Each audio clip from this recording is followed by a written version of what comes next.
Hi and welcome back. In this tutorial I'm going to teach you how to crack a WPA password with Reaver. Reaver works by targeting WPS-enabled routers and brute forcing the WPS pin. WPS stands for Wi-Fi Protected Setup and was implemented to simplify the wireless connections by entering a 8-digit pin instead of entering a password. So let's go ahead and get started.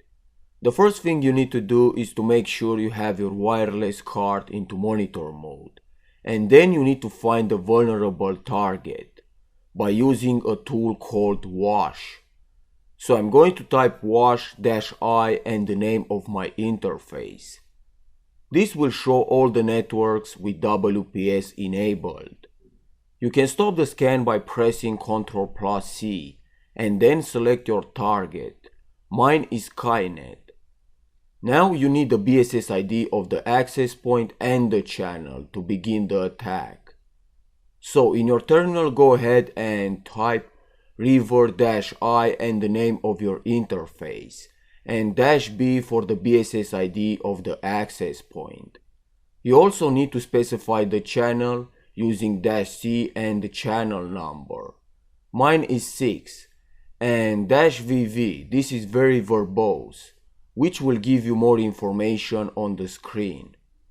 And then -f for fixed, in other words it's going to disable channel hopping. Now it's going to go pin by pin until it gets the one that works. This process can take hours, so I'm going to skip ahead in the video to where the attack is complete, so you can see what the end result looks like. So here you can see that Reaver has finished the attack and it was able to successfully brute force my router WPS pin. And below is my password. It's important to note that new routers come with improved technology and lockout systems, and this attack might not work.